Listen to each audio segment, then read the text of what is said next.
Area A. Do you copy?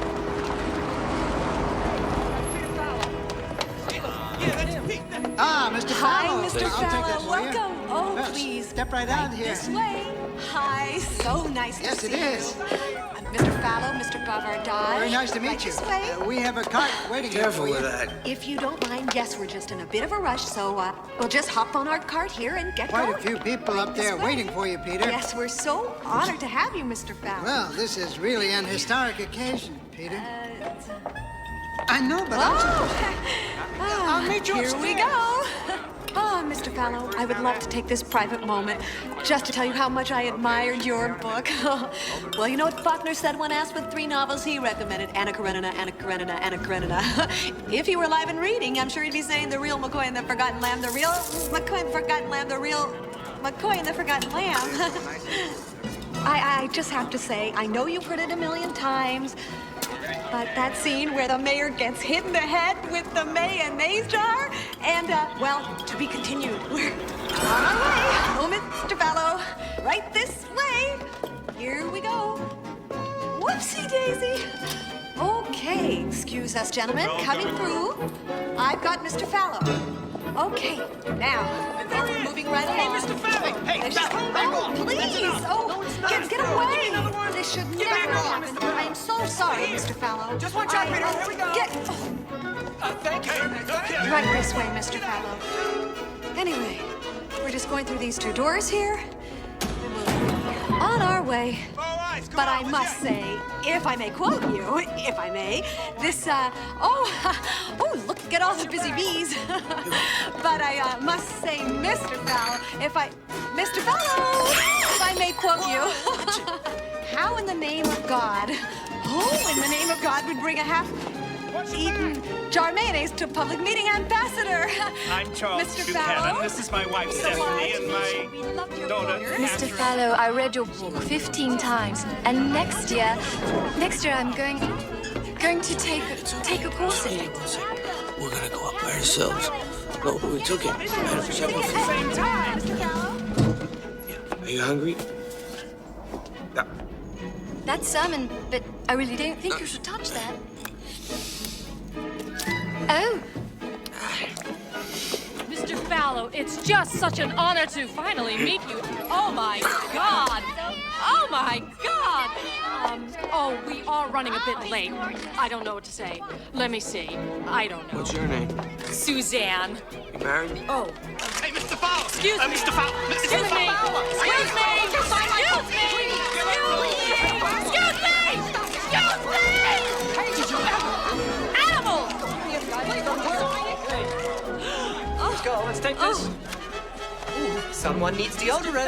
Mr. Fallow, I would just like All right. Here we go. Everything is under control. Nothing to worry about. Oh, excuse me. I haven't introduced myself, have I? My name is Peter Fallow. I am a writer. But you know that already. Unless you haven't read a newspaper or seen a television in the last few months, you know exactly who I am. I am the man of the moment. The hero of the evening. Me and a little book I happen to write. And now here I am walking with Now, the real hero of the evening is, of course, not even with us tonight. But we'll come to him in a minute. For now, indulge yourself in the extravagance of the moment and remember, if you will, a phrase from another little bestseller.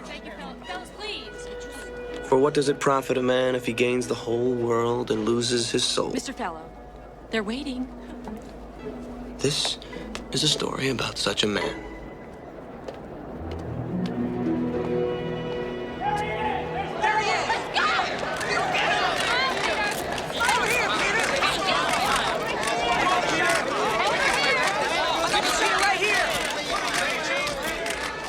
And it begins on a rainy night, a little over a year ago.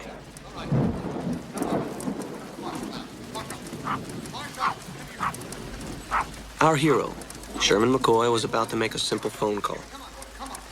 But despite the existence of 11 telephones and 7 different lines in the 14 rooms of his $6 million plus apartment, this was a phone call he could not make at home. Gotcha. What on earth are you doing? Well, I'm taking the dog for a walk. You're not taking the dog for a walk. You're taking Marshall for a walk. Marshall has a name. He is one of the family. And anyway, it's raining. I know that. Well, so does Marshall. I don't think he wants to go. Do you, Marshall? Judy. All right. Have a nice time.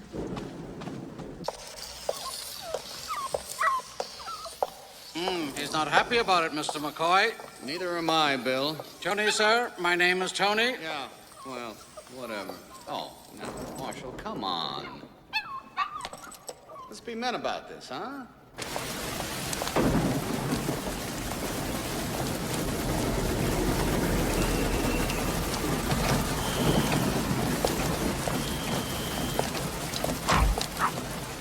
Hello, Sherman. Oh, good evening, Pollard. You know it's raining, don't you? As a matter of fact, I did notice, yes. Ah, Sherman. A true friend to man's best friend. Pollard! You old phrase maker! I beg your pardon?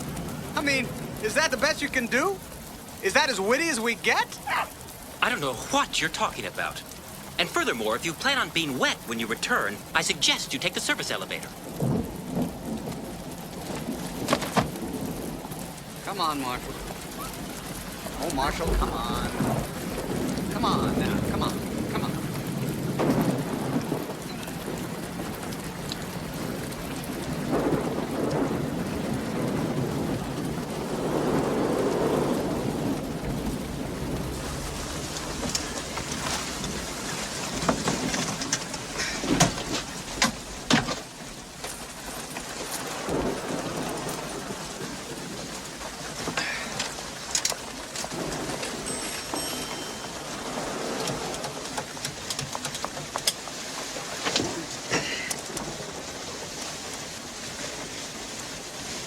Maria, hello, it's me. Who? Oh, sorry. May I speak to Maria? Who is this? Maria? Sherman? Sherman, is that you? Sherman? Oh! Jesus!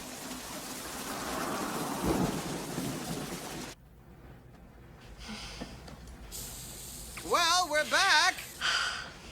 Hey, you were absolutely right. I got soaking wet and Marshall didn't do anything. Sherman, Huh? if you want to talk to someone named Maria, why do you call me instead? If I what? Whatever do you mean? Oh, please don't lie. It makes your forehead crinkle.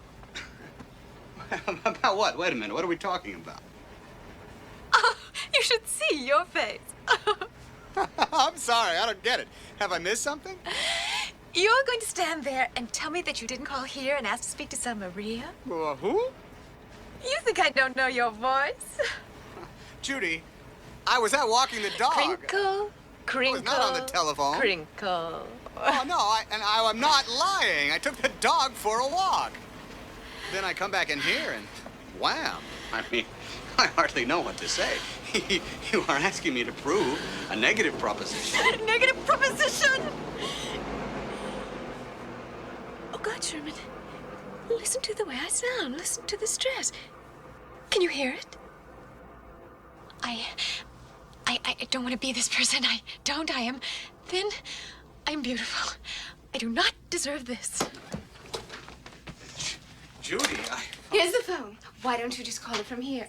I don't mind. I really don't mind. You are cheap and rotten and a liar. And you were dripping on my Amazon carpet. She was right, of course. And Sherman knew it. Christ, how could he have been so stupid? A simple phone call. The next morning, Judy's words were still ringing in his ears.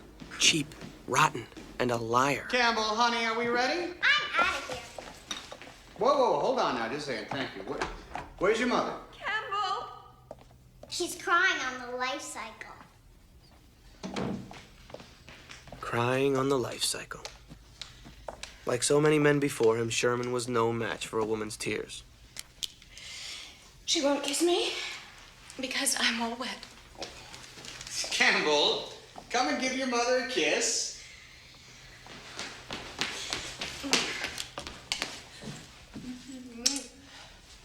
Good. Judy.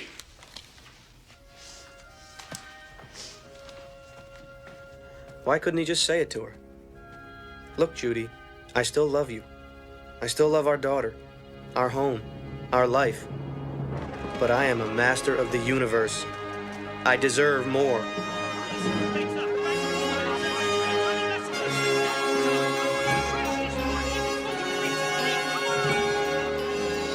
Like the few privileged others on Wall Street.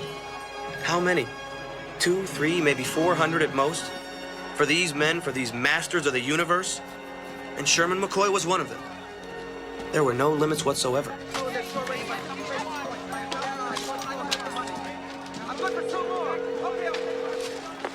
Hi, this is 555-8771. Leave a message and I'll call you back. Thank you. Maria, where are you? I've been trying to reach for days. Give me a call at the office. I need to speak. Gene's on from London. Let's go. Let's go. Let's go. Calm down, Raleigh. Let's not get overexcited. Yes, Sherman. Calm, Sorry. cool, collated. Let's not lose our composure over a few $100 million. Jesus Christ, Sherman, you must be made of ice. And just remember, Raleigh, a frantic salesman is a dead one. But what the hell is this crazy geese car deal gonna cost us, Sherman? Well, I need $600 million to buy up the bonds. Jesus, you want us to sit on $600 million worth of French government bonds? Oh, I'm confident on this, Gene. It's a real sleeping beauty. Where are you, Gene? I'm at a cricket match. Somebody just hit the hell out of the ball. But the ball's kind of dead, though. Who's playing? Don't get technical on me, Raleigh. Bunch of nice young men in white flannel pants. Gene, how about it? Are we in or out? Gold has to hold steady, and if the franc starts to drop... Bernard Sachs is already in for $300 million. Does that make you feel any better? Sherman, you are going to make me an old man. A rich old man, Gene. A rich old man. A $600 million deal. Sherman's commission would be $1.7 million. All in a day's work. He was there, at the top. Impervious, untouchable, insulated by wealth and power. A master of the universe.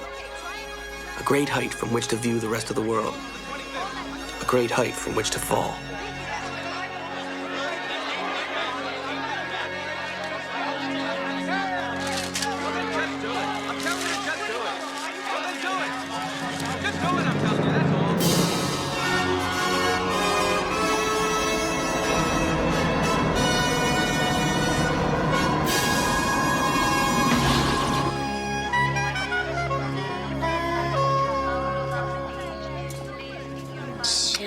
Sherman, you are an absolute angel coming all the way out here. Well, I had to talk to you.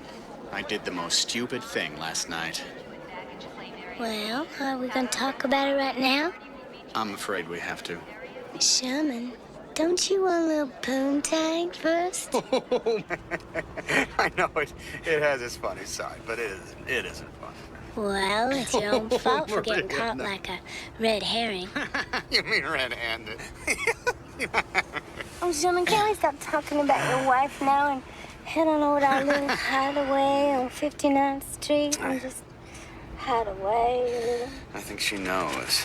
Of course she knows. That's not the point. Well, it isn't. Oh, God, Sherman, you're so sweet. Oh, no. I could eat you alive if I could get this goddamn river down. No. Sherman, isn't that the turnoff? Where? The turnoff to Manhattan? Oh, well, I can't get over right now. Well, we'll just exit and get back on. Exit. Oh, no, Maria. Get Maria. back on. Maria! What?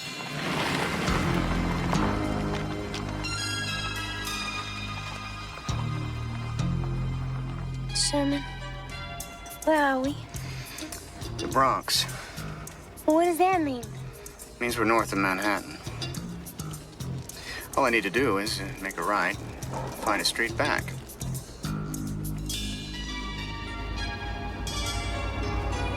And there it was. A simple wrong turn. Any one of us could have done it. A simple phone call, a simple wrong turn, and suddenly you're off the track, moving relentlessly towards a destiny you could never have imagined.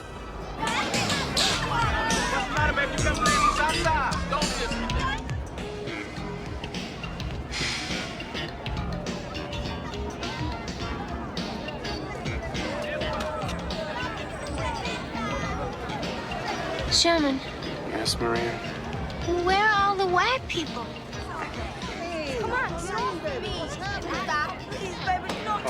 Oh, Christ. Oh, they're not going to scratch the car, are they? Sherman, I'm from the South, and I'm beginning to not like this very much. Excuse me! Please, don't touch the car! Thank you. Sherman, get us out of here! I have a red light. Hey, baby! We having a party!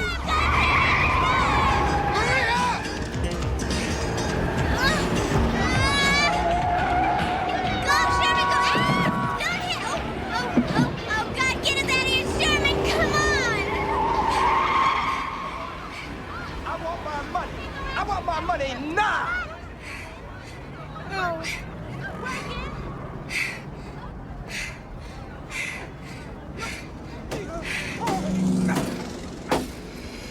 Look, Maria, there was no need to panic. Oh, that's what you think. I have all my luggage with me. I just don't want to do anything stupid. If we keep our heads, we'll be perfectly fine.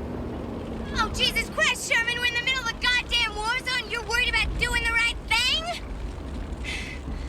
Look, it's an arrow there, right there, Sherman. It's an arrow. Yes, I see it. Well, then turn. I'm going to.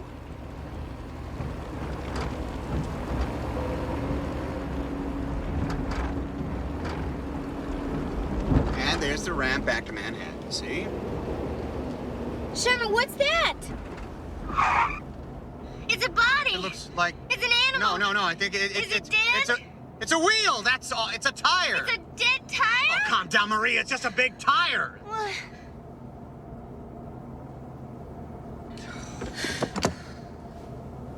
What are you doing? Well, I can't drive around it, can I? Well, you're not gonna move it.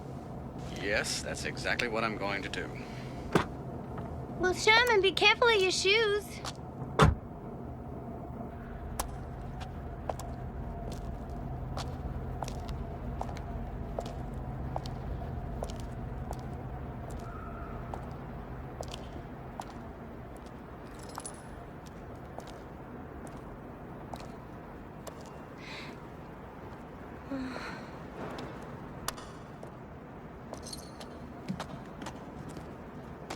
Sherman, come on. Come on. Touching that dirty old tire. Oh, yuck. Just want to get out of here. I want to get to Manhattan. Come on, Sherman. Oh, my God. Oh, my God. Natives. Oh, my God. Sherman! Sherman!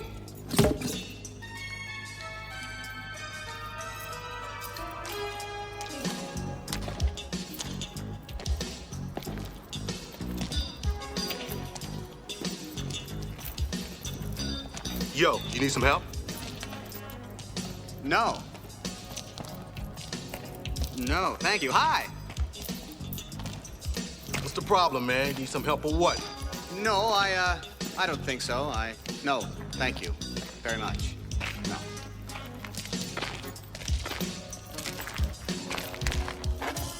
Shit. Sherman, come on.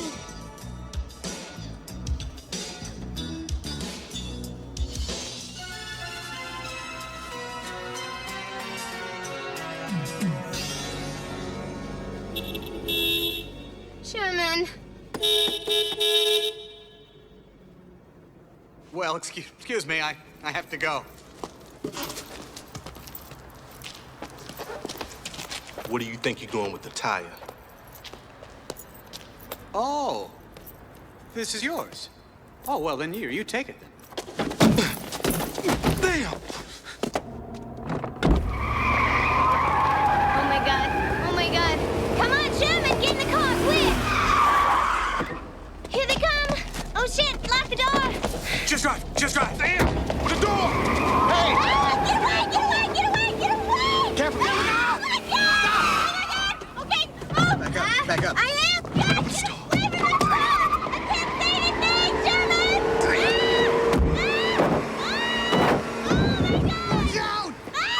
Stop! It's okay! Oh, I'm going. Go, car, go! Yeah! Hey! Stop! Bitch, open this door! Hey!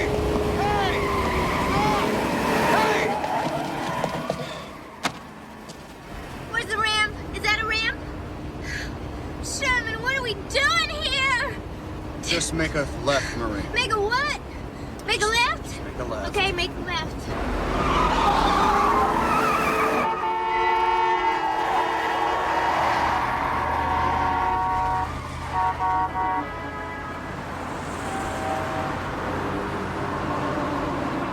Sorry, I don't feel good. I want to go home. Honey, I want to take a taxi. Taxi. West side. Thanks a lot, pal. Sherman, fuck the luggage. Let's go have a drink. Come on. Maria. Oh, Sherman. I wonder if we should tell the police about this. The police? Yes, the police. We were almost robbed. I think there's a possibility that we hit one of them. There was this kind of sound. Did you hear it like we hit one of them? Did you see him get hit? No. No. Neither did I. So if the question ever comes up, all that happened was 2 boys blocked the road, they tried to rob us, and we got away. And that's all we know. But if we call the police now, then we're not... Let's call them and invite them over here to our little love nest. They would love to get their hands on us, the police and the press and all the rest of the meteorites. Meteorites? Yeah, the newspapers, radio, television. Well, I can see it now. Mr. Sherman McCoy of Park Avenue and Mrs. Arthur Ruskin of Fifth Avenue are recuperating after their adventures in the Bronx.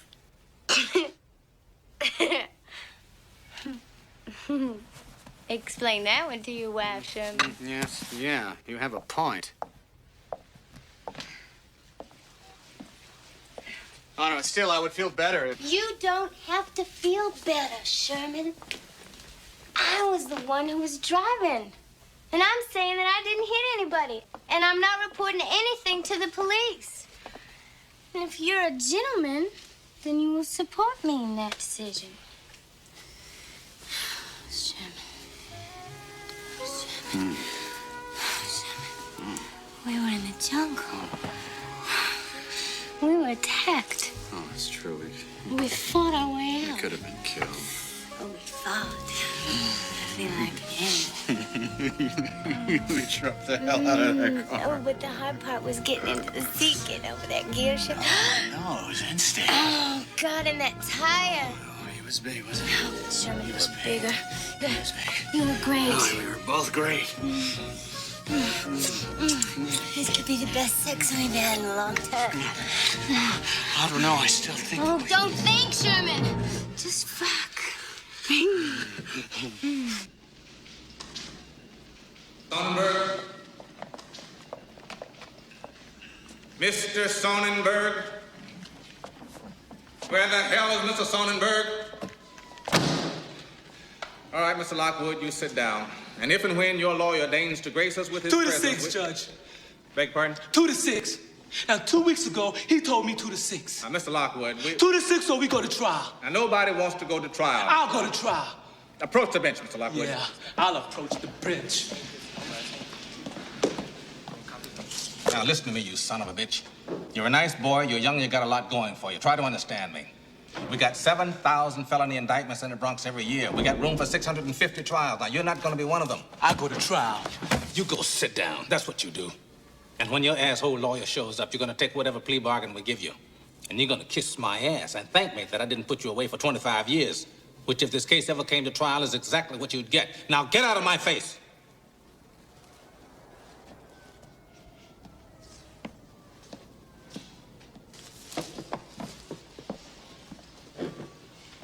What'd he do? Pulled a knife on a 70-year-old lady, robbed her, raped her, and shoved her in a garbage can. Jesus Christ. Welcome to the South Bronx. Next case. People versus Harold Williams. Indictment number 294721. This case was dismissed 3 weeks ago. Go get him, Tiger. What is this case doing here? Your Honor. Oh, yeah. Let me approach the bench, Your Honor. Now, who the hell are you? Kramer, sir. Assistant District Attorney Kramer. Mr. Kramer, you are new here. Let me explain something to you. This case, Mr. Kramer, is what we call a piece of shit, which loosely translated means you don't have any evidence. Except that the District Attorney, Mr. Weiss, has instructed me to show you... I know who the district attorney is, Mr. Kramer. And the only reason Mr. Weiss is interested in this case is because Mr. Williams over there is a white man who lives in a nice big house in Riverdale. I'm not following you, sir. Because it's an election year, Mr. Kramer.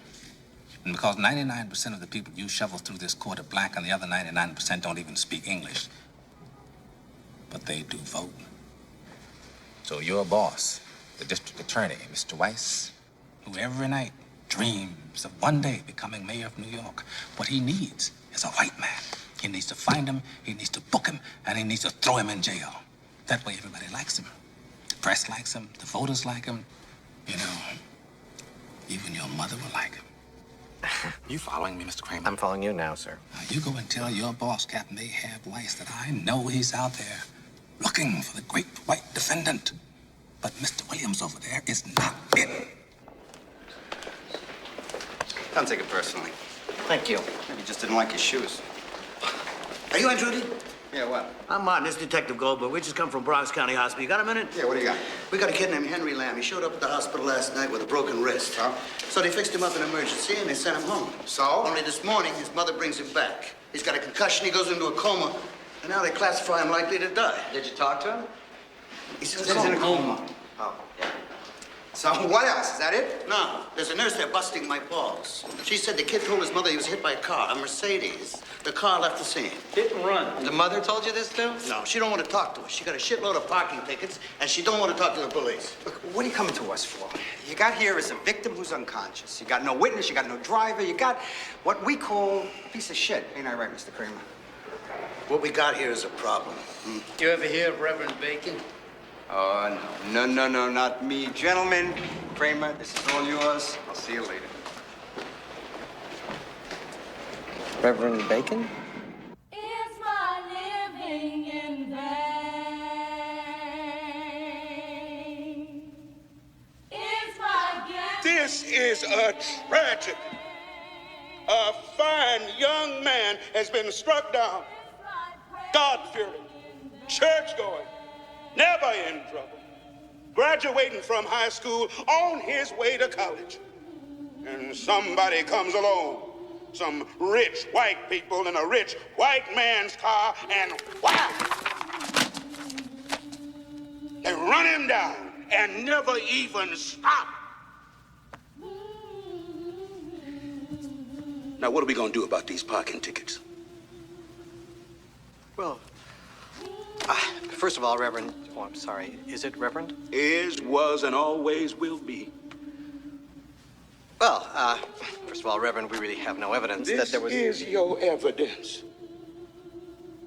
Oh, I'm really sorry, ma'am. I just didn't see you sitting there. Mrs. Lamb is not speaking to the police. Until we have proper counsel, I will speak for her. Oh, fine. That's good. Just want to get a few things straight now. The boy was hit by a car? On Bruckner Boulevard. Innocently walking along, minding his own business. A clear case of hit and run. No, Reverend, I'm really sorry, but there were no witnesses. Without a witness, you have no case of anything at all. You got what he told his mother.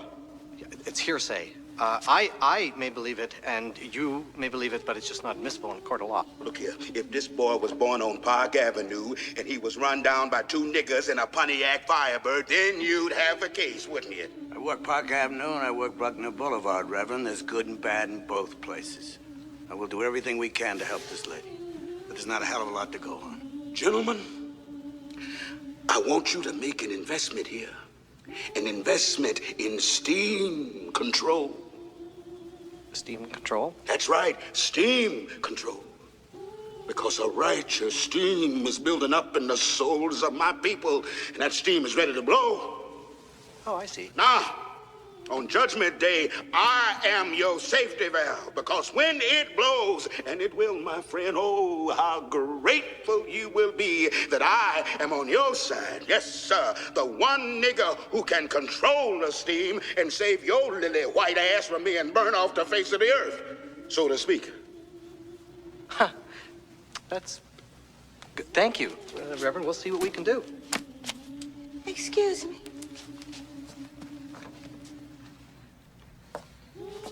Oh.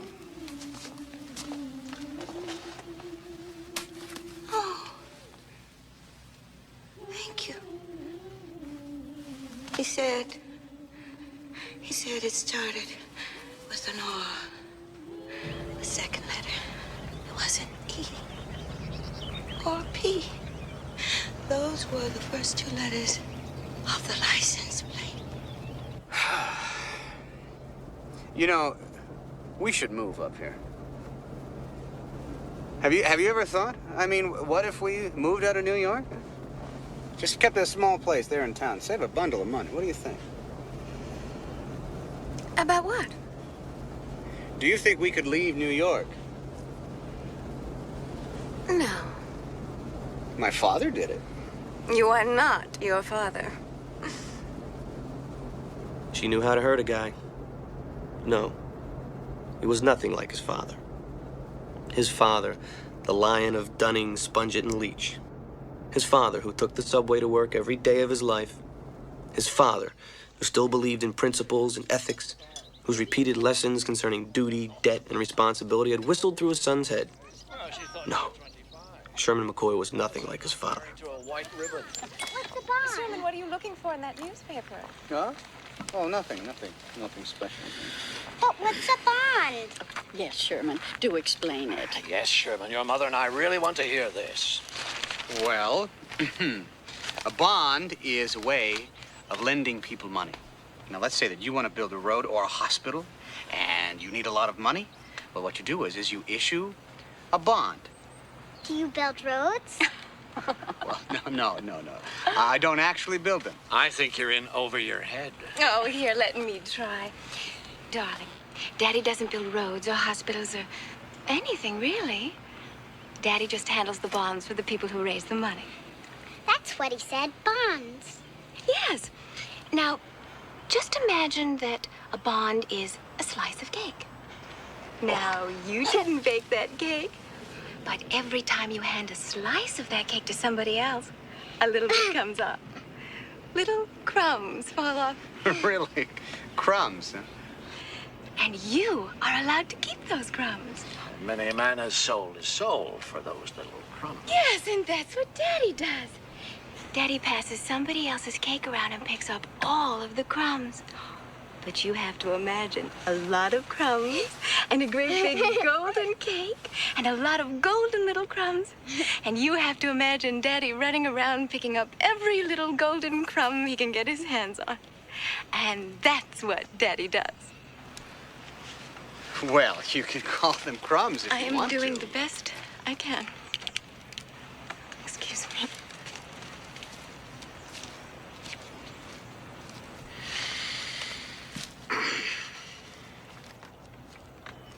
Of course, in my day, there was some integrity to it.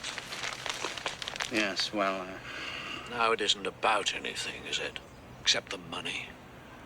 Well, I don't make the rules, so... All the more reason not to play the game.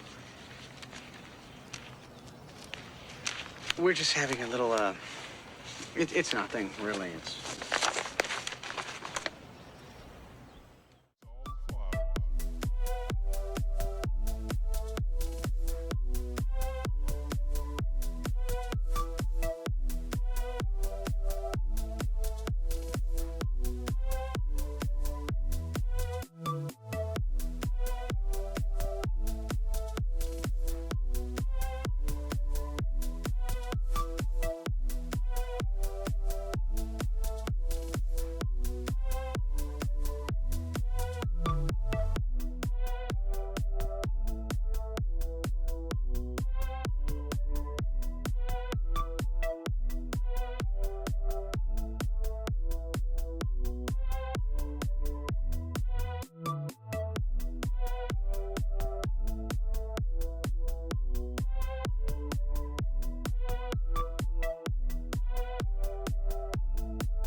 Of course, up to this point in our story, I was blissfully ignorant.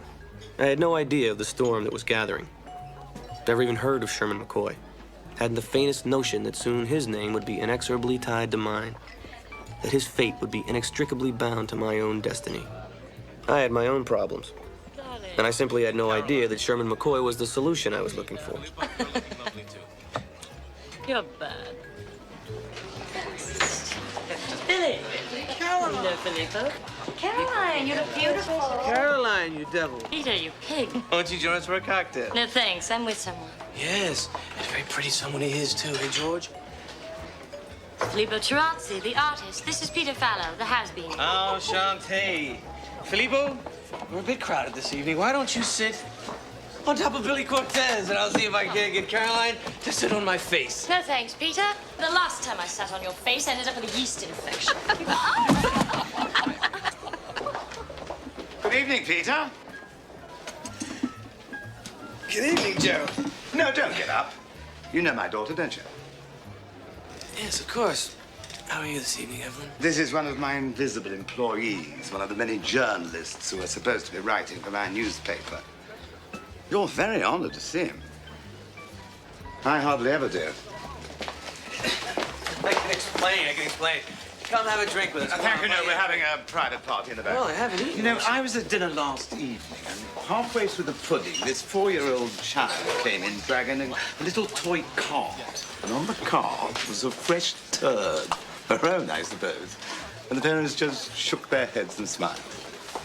I've made a big investment in you, Peter. Time and money, and it's not working. Now, I could just shake my head and smile, but in my house, when a turd appears, we deal with it, we dispose of it, we flush it away. We don't put it on the table and call it caviar. Of course you don't, Gerald. I've been working at home. Now, look, I'm working on a story that I can't talk about it here, but it's a big story. I sincerely hope so, Peter. Well, it is. Yeah, I sincerely hope so. Come along, Evelyn.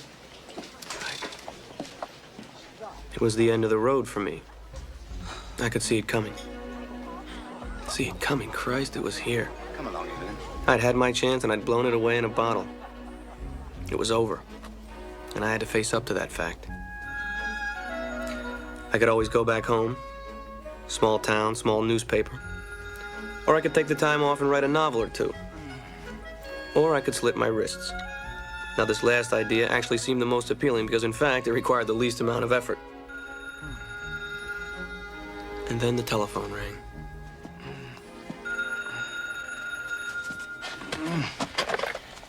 Yeah. Peter! Albert Fox here. Peter? Peter! Hello, Peter! Yeah, this is Peter. You sound terrific.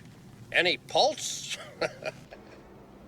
I called the paper and no one seemed to know where you were or even who you were. Anything I should know? No, there's nothing you should know. I'm just working at home today. Good. Look, Peter, there's something I want to talk to you about. I think there's a hell of a story in it. Now, meet me, NBC, Studio 48, 7 o'clock.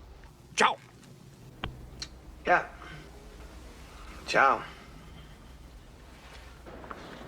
You look at that Henry Lamb material? Yeah, I looked at it. What do you think? What do I think? No, I think it's a very unfortunate situation, Albert. Where's the goddamn story? A poor, innocent black kid walking down the street, minding his own business, and boom, hit and run. There's a story in it for somebody, Peter. What are you laughing at? The black community is up in arms, and I'm telling you, when the Reverend Bacon gets a feather in his ass, the shit flies high. So what's your angle on all this, Albert? Huh? Well, what do you stand to get out of this? I'm a lawyer, Peter. I want to see justice done. Come on, Albert. Reverend Bacon is a friend of mine. Be good for him. And knowing a little bit about your situation, I thought if you were the one to break the story... Wait a minute. What do you mean, my situation? Your boss was at my house for dinner the other night. Said a few things. I see. You have a little daughter, don't you, Albert? Yes, I do, a little girl. I'll bet she has a little toy wagon. Yes, I think she does. Why? You got any scotch in that car? Henry Lamb. Who's that? He was a student of yours at Rupert High, in your English class. Was? What's he done? Well, he hasn't done anything. He's been seriously injured. I'm a reporter. I work for a newspaper. Well, I don't remember him. I'm trying to find out what kind of student he was. Well, if I don't remember him, I guess he was okay. Say he was a good student? Good doesn't really apply at Rupert High. They're either cooperative or life-threatening. Well, he said he was going to college. Well, she means city college. They got an open admissions policy, so if you live in the city, you graduate high school, you're still breathing, they're going to take you. What can you tell me about his performance in class? Any aptitude, special skills? Fallow, Peter Fallow. Mr. Fallow, I got 65 students in every class. Tests, homework, any written work he might have turned in? There hasn't been any written work at Rupert High since 15, maybe 20 years. Really? Well, how the hell do you keep track of these kids? I mean, Jesus Christ, there must be some record of how this boy measures up to the other students in his class. You're thinking about honor students. Attendance records, grades, yeah, high that's it. achievers. We don't make those kind of comparisons. We're just trying to keep them off the street. At Rupert High, an honor student is somebody who comes to class and doesn't piss on the teacher.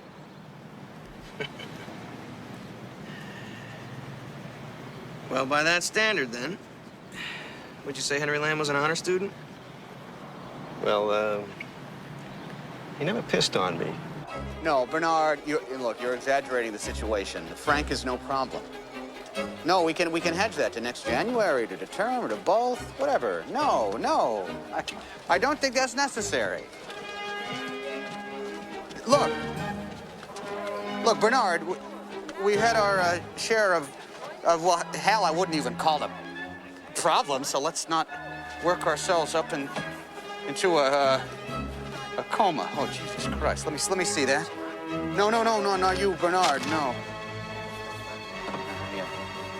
Yeah.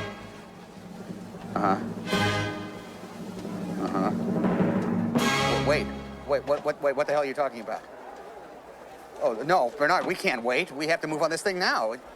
Bernard, you're bringing up phantom issues. No, we just got to pull ourselves together and fucking do it. Look, Bernard. But it was too late. It was gone. Oh, Jesus. $600 million.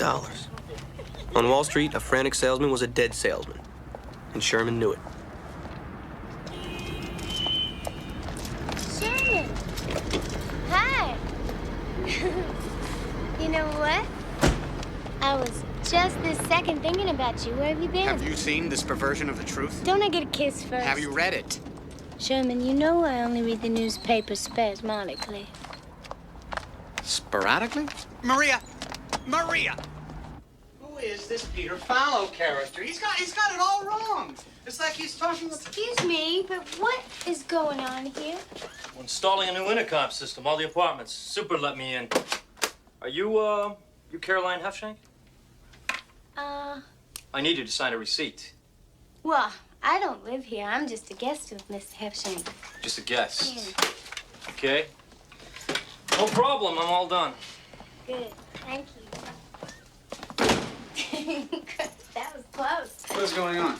Oh, I don't know. Caroline pays $300 rent for this place. It's one of those rent-controlled ones, and I sublet it for $1,100, but it's not legal. And they would love to get Caroline out of here, but first they have to prove that she doesn't live here anymore. You don't think it's weird that this fellow showed up here today after that unconscionable piece in the paper? Oh, Sherman, you are completely paranoidical. Now, look, I have to leave for the airport in about 20 minutes. So, we don't have much time. You don't think they could possibly trace the car to me? Hell, they don't have the full number. They don't have a witness. The only person who could recognize you is in terminal comatose. Well, right, but there is that other fellow now. So suppose he comes forward. Well, if he was going to materialize, Sherman, he would have done it by now. And the reason that he hasn't is because he's a criminal. God, what a wretched painting. It's Filippo Chirazzi. He's a friend of Caroline. Do you know him? I hope not. God, Maria, that looks like you. No, how could it? Where are you going? I'm going to the airport. I told you I have a car coming in 10 minutes. Sherman, we have time for a quickie. What do you say? Oh, Maria. I've lost $600 million today.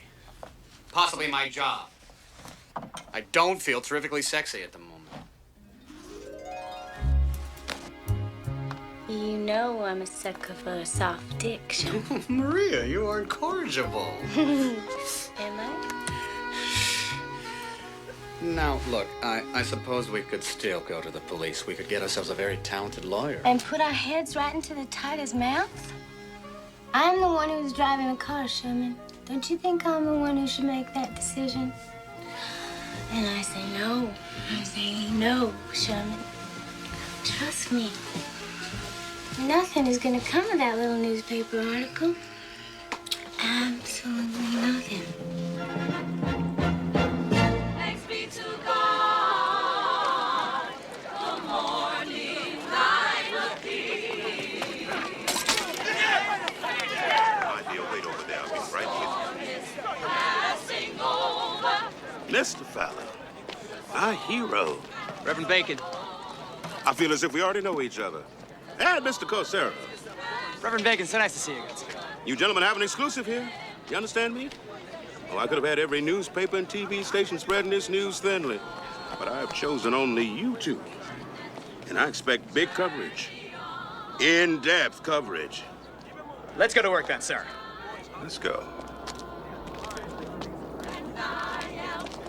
Look, Reverend, do you think we might be making a mountain out of a molehill here? I mean, honestly, these people... Honesty has nothing to do with this, Mr. Fowler. This is show business. I've never known the two to go hand in hand. Well, neither have I. I'm supposed to be some kind of journalist up here. No, you're supposed to be a drunk. That's what I've been told. And you're almost out of a job, aren't you? Am I misinformed? I think you got the wrong man, Reverend. No, I don't think so. I don't think so at all. TV's ready, Reverend. Okay, man. Stay in the wide shot most of the time. Push in when you see the action. He's something, isn't he? Yeah, he sure is. But he's on the level with this one, right? I mean, the story's legitimate, right? Of course he is. I mean, this Henry Lamb, he's a nice kid. Neighbors seem to like him. No record, honor student. No question about it. I mean, personally, I don't give a shit. When I get finished with this story, though, this kid's gonna be a saint. It'd be nice to know it's true, that's all. It's true. Reverend, we're rolling the cameras. Go ahead.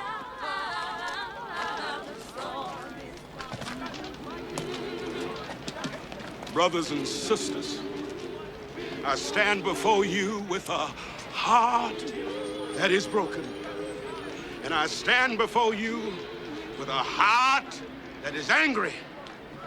It's heartbroken because our brother, our neighbor, our son, Henry Lamb, has been struck down in the prime of his young life. And now he lies in a hospital, broken like my heart. But I tell you, my heart is also angry. Yes, angry, because the driver of that car didn't do nothing for him. And neither did the police, and neither did this man, Mr. Abraham. That's my name. My own fucking name. That's a complete fuck up. Who the hell are you? I'm Kramer. I'm Assistant District Attorney Kramer. I work in this office. And I, for one, am not gonna stand for it. No, sir. In response, Israel today appealed for patience. General Accounting Office said today. While at the same time, sources at motor vehicles say there are less than 200 Mercedes with plates beginning with the key letters RE, RB, or RP. And how'd they get this information out of motor vehicles? Whose side are they on? Calm down, Abe. Calm down. We've had this information for over a week. Then why aren't we doing anything about it? Why aren't we tracing the car? Well, actually, I suggested that we...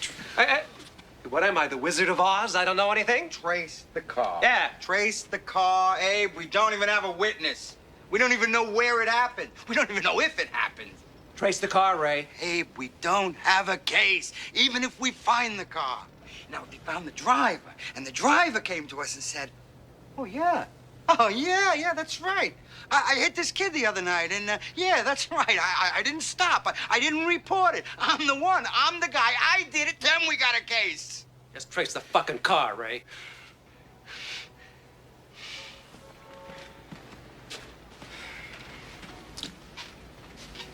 Yesterday, I was a respected Jewish liberal. 10 minutes of news like this, and all of a sudden, I'm a Jaime racist pig? Italians are gonna love this. The Irish, too. And the wasps. They love this shit more than anybody. They love laughing at me. All the rich sons of bitches. And they still think they own this town. Hey, sitting there, co-ops, Park Avenue, Fifth, Beekman Place, not like a bug. 12-foot ceilings, one wing for them, one for the help. They think money's gonna protect them. You stupid sons of bitches!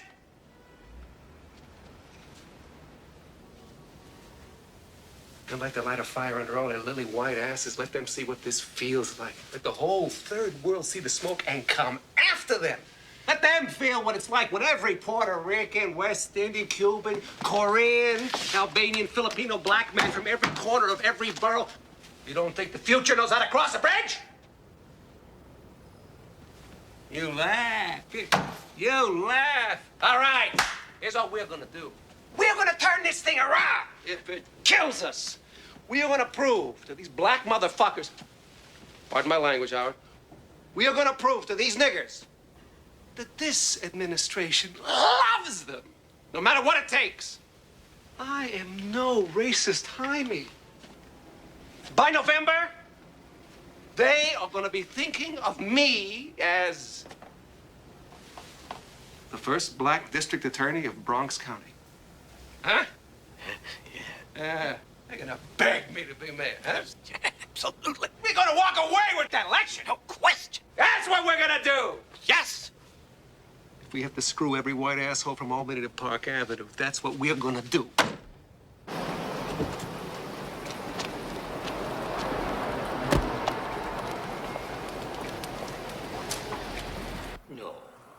Like people used to. Here he comes now. Mr. McCoy. Tony, hi. It's Eddie, sir. These two. I'm sorry to bother you. I'm Detective Martin. It's Detective Goldberg. We're investigating an automobile accident. Maybe you heard about it. Yeah? Yes, yeah, on television. Last night, my wife, we said, well, we have a, good Lord, we have a Mercedes and the license starts with an R. You and a lot of Oh, really? Will you be going up, sir? Yeah. Yes, yeah. Yes, I will. Should we, do you want... Is it a bad time for No, not... We just need to ask you a few questions. Oh, yes, of course, sure. Can you tell us if your car was in use the night this happened? When exactly was it? Tuesday, a week ago. Oh, well, I don't know. I'd have to think. Let me Anybody else figure. use your car? Well, my wife sometimes. The people at the garage. Parking garage? Yes. You leave your car with the keys in their pocket. That is right, Can we yes. go there and take a look at it? The car? Yes. Now? As soon as we leave here, we can take a look. There's things that's consistent with an incident like this. We don't find those things. We move on down the list and we're out of your head. So you want to look at the car, then? Yeah. Ah, I see. I see. Well, we don't have a description of a driver, so we got to look for a car. And that means bothering a lot of innocent people. Uh-huh. We're sorry about the inconvenience, but it's a routine sort of thing. Oh, I understand. But if there is a routine, well, then I guess I ought to, follow the routine that's appropriate to me, to someone with a car in this situation. You see? No, I don't follow. Well, I mean, if there is a routine in an investigation like this, I don't know how these things work, but there must also be a routine for a person like me, for the owner of a car with the license number, and I think that's what I need to consider. The routine. We just want to look at your car. Well, that's what I mean, you see? No. Excuse me, Mr. McCoy, but is there something you want to tell us? No. No? Well, how do you mean? Well, I mean, if there is, now's the time to tell us, before things get complicated. No. I just think that to be certain, to be safe, sure, I think. Let me put it this way. If you want to cooperate, that'd be great. If you have some reason not to cooperate, well, I should tell you, you don't have to say anything. I mean, that's your right. If you want, you could say nothing at all. You also have the right to an attorney. I mean, and for that matter, if you lacked funds for an attorney, the state would provide you with one free of charge. That's what you wanted. Well, look, I think what I should do is, I should talk to an attorney. Yeah, you know, so I read him his rights as casual as I can. And then he sits down on the guy's desk. Well, does he do something then or what? No, but his eyes are getting bigger and he's double talking like a son of a bitch. I know there's something there. Mr. Weiss? Mr. Weiss, I think we got him. Got who? What do you got? McCoy. Sherman McCoy. We got him. You think it's him? Oh, it's him. think so, yeah, but we haven't. No, it's him. We got him. This guy is Park Avenue. His father ran Dunning, Spongett, and Leach in the columns all the time. His wife is a fucking socialite.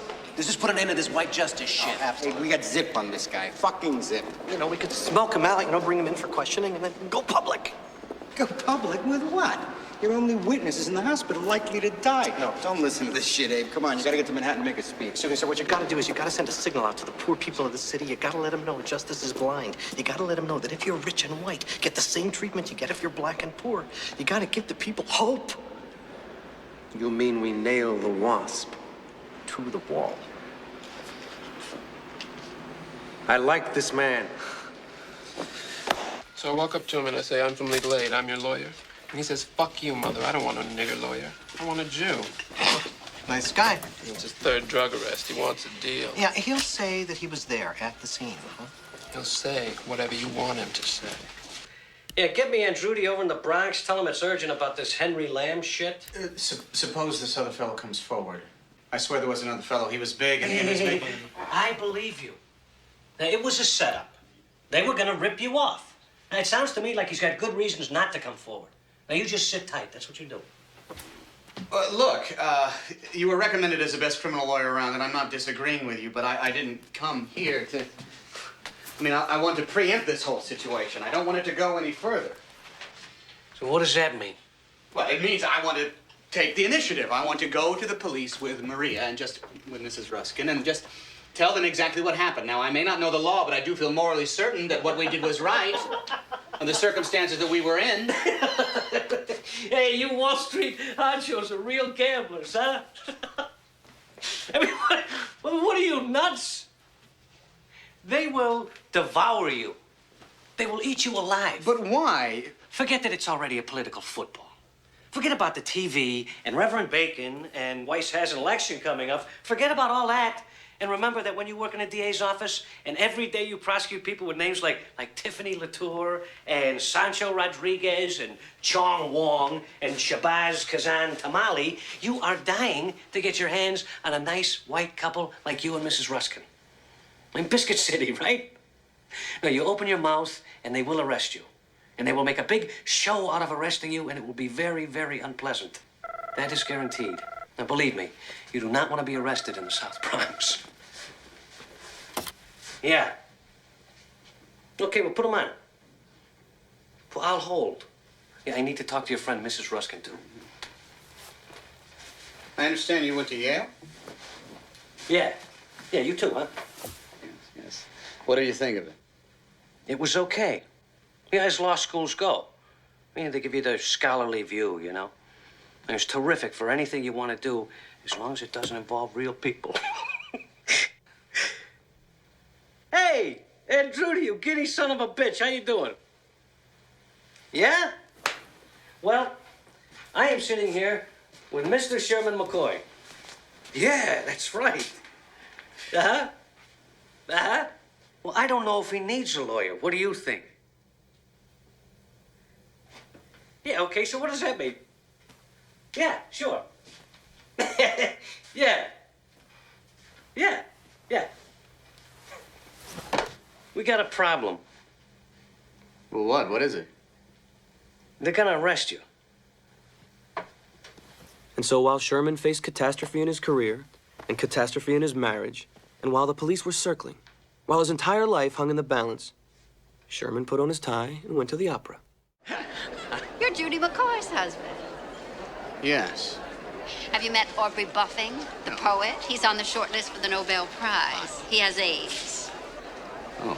We were talking about the opera. The wrath of heaven must be at hand. Its justice will not tarry.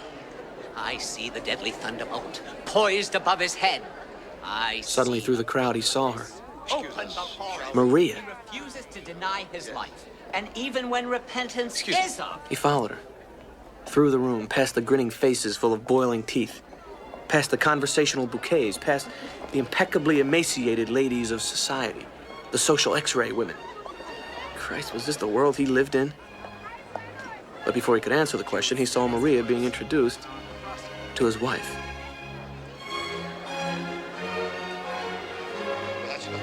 Everyone seems to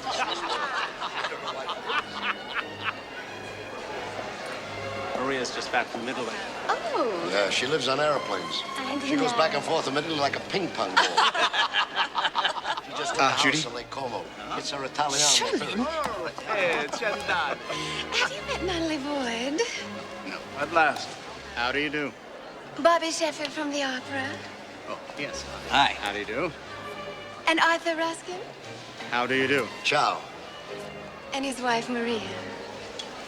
How do you do? We've met. Believe me, there are no Italians on my family tree. Bobby, we remember your Italian.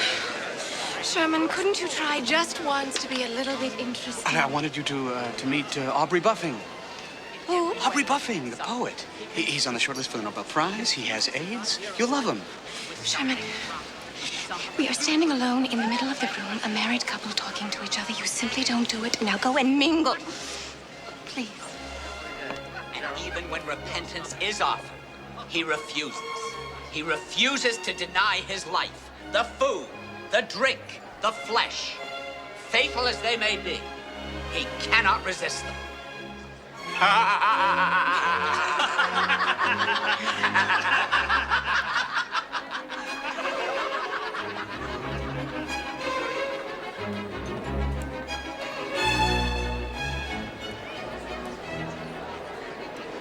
J'aime sucer ta grosse zézé. Maria, may I speak to you for just a few moments? We have to stop meeting like this. Yes. Do you know Boris, the ballet dancer? No.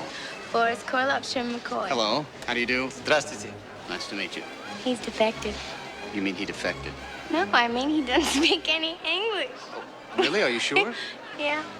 Do you realize what's What? going on? Have you seen the... Boris, darling, would you like me to eat your ass? Encore du champagne, s'il vous plaît. You see, it went right over his Russian head. Maria, you and I have to talk. The most unexpected thing is happening. Of course we do, but keep smiling because my husband is watching me. See? so pleased with himself. He's just closed a new deal, charter business. Gonna take Arabs to Mecca on airplanes. Maria, I'm going to be arrested Of tomorrow course, the morning. airplanes are all from Israel. By the police, I imagine. He'll make a That shouldn't goddamn be so fortune. terrible. My lawyer, if you can call him that, has received. Call me a assurances. whore today. Right in front of the servants, Sherman. I mean, really, how does he expect me to run the house if he continues to humiliate me like that in front of the house? Yes. You have a point. Oh!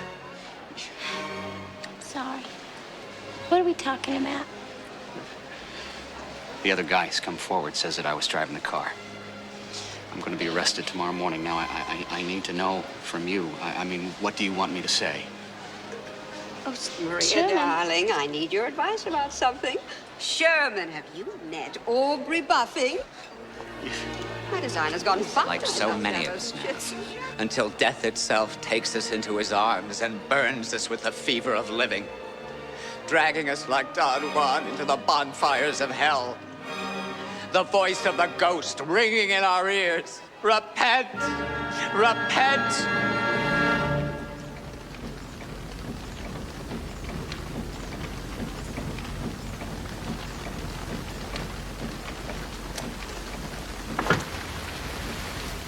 Morning, Mr. McCoy. Be careful of your clothes. My kid got the styrofoam shit back there, and it sticks to your clothes. How you feel? Well, top notch. Look, you said this was just a formality, right? No problem. They promised me. I told Maria. I saw her last night, in case we need her.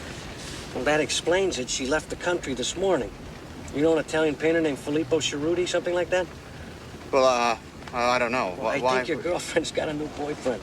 But no, Hey, just last it's not night. gonna be so bad. This is routine.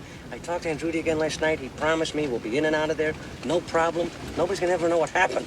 We got a coffin. What? The zone captain's gonna be there. And the press. Hey, wait a minute. What the fuck? What press? I talked to Ray last night. He promised me no bullshit. This is Weiss. Weiss gave the order this morning. Well, somebody's gonna pay for this.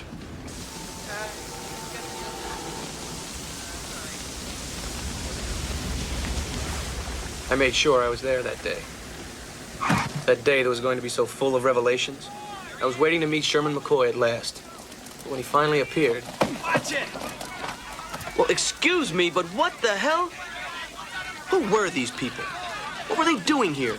This was my story. Sherman McCoy was my baby, my creation. All right, keep back. Come on. Come on. Hey, we got some room.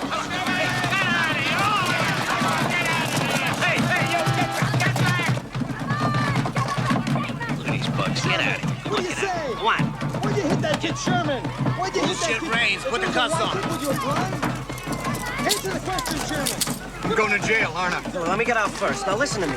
You don't say anything. Don't cover your face. Don't hide your head. You don't even know they're there, okay? I'm going to jail. Hey, come on. Come on, Sherman. Look over here. Come on, look at me. Be up here with the pips and the pushers. Out of your element. Let 'em through. Come on. Yeah, they need to stay in the community. Hey, what are you going to say to yourself? Over here. Come on. Have you ever been arrested, boys? Hey, where's your wife? What are you doing up the rock, huh? You ran down Mrs. Lamb's son. Do you have anything to say to her? Sherman, here. Let me take your 50 Hey, face. How you like this cocktail party? Hey, Sherman! Hello, Mr. McCoy. Sherman, don't make any statements. Don't talk to anybody. I'll meet you upstairs at the arraignment. Don't make any statements. Come on, move it.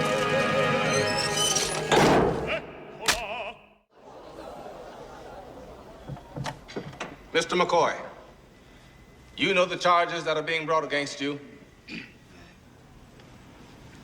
What? We want to know how you plead to the charges.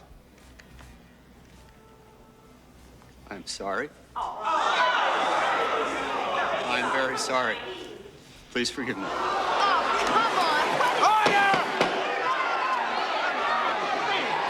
I am truly sorry for everything. Please forgive me.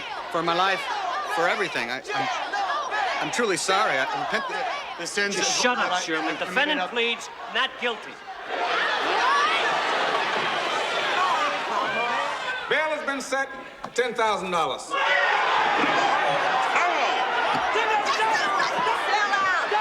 Order, I say.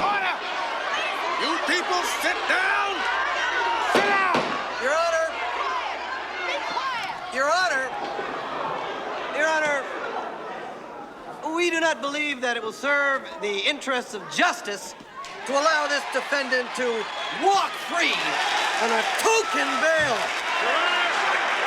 Your Honor, Mr. Freeman knows perfectly well that my client is not going to go jumping bail. Your Honor, given the emotions of this community.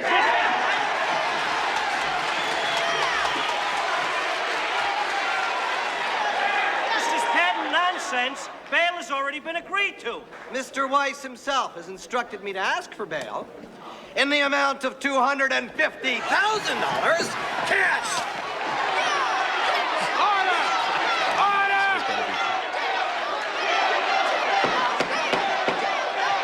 Mr. Kramer, if your office has any information bearing upon the bail status of this case, I instruct you to make a formal application. Meanwhile, I'm releasing Mr. McCoy under a bond in the amount of $10,000. Now get this sideshow out of my court. Your Honor, your action will do irreparable damage not only to the people's case. Mr. Kramer, I have spoken. But to the cause of the people as well. Mr. Kramer! It ill behooves the criminal justice system. Kindly behoove me no ill behoove. Your Honor. Mr. Kramer, the court directs you to shut up.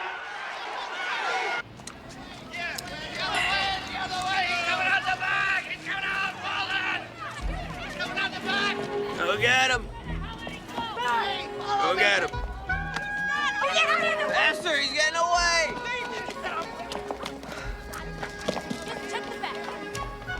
Getting away.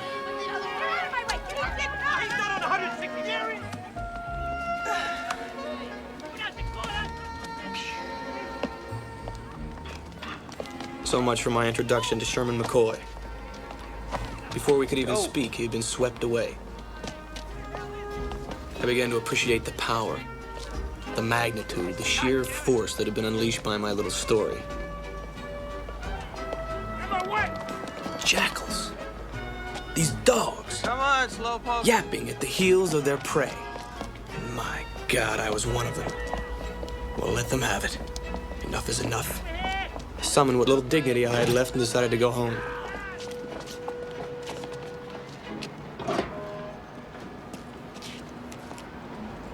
Excuse me. Do you know where I could find a taxi?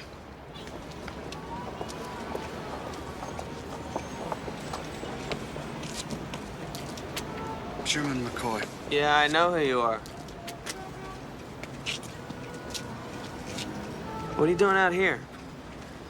I need a taxi. There he is! There's McCoy!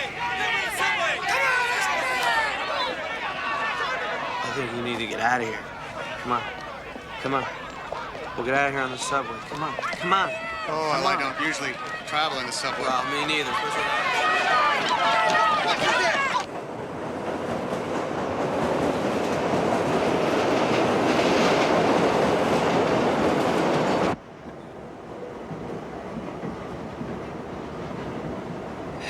I think I owe you an apology. No, you were very helpful. You don't know who I am. It's all right, thank you. Listen, I should go. Where are you gonna go? You're on a train. Well, I'll just, Here, come here, come on. head around. Hey, come on over here and sit down. Come on. Sit down over here. Make sure you get home all right.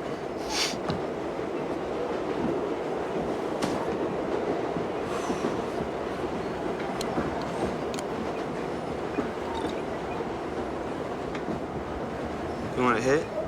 No, thank you. Come on, fuck it. What are they gonna do? Arrest you? Come on.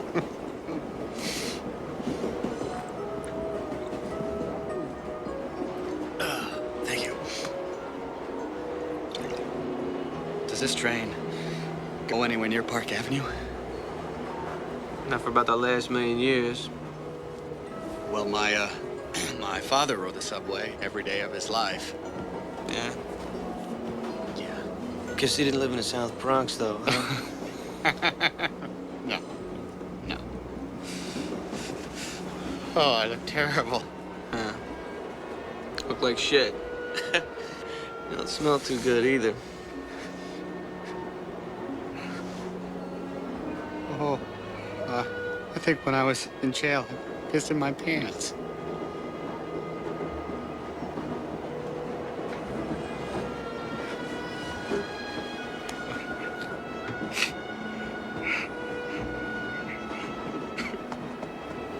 Take it easy. Oh, I'm all right. I can't think. Yeah. Yeah, cheer yourself up.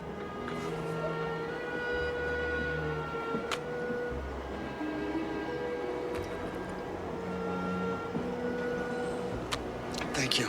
You're welcome.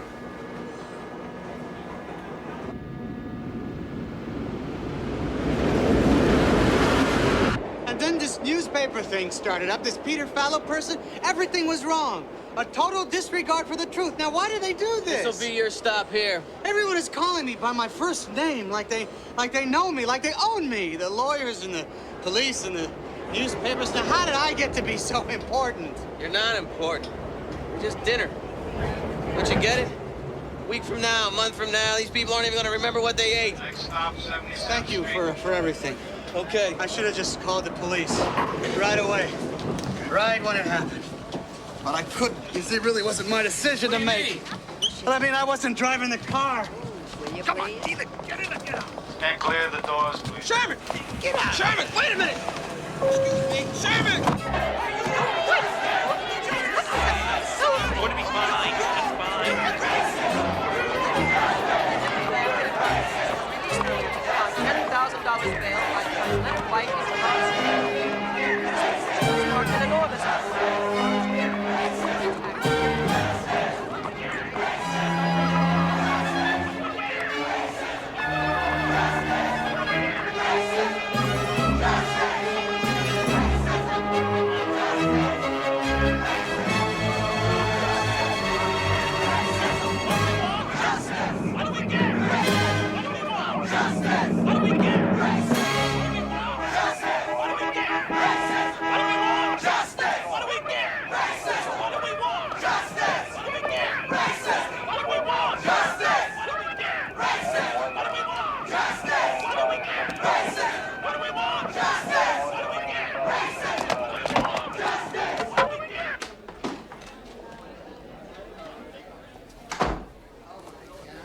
Hey, it's Sherman. Bravo, everybody! Bravo!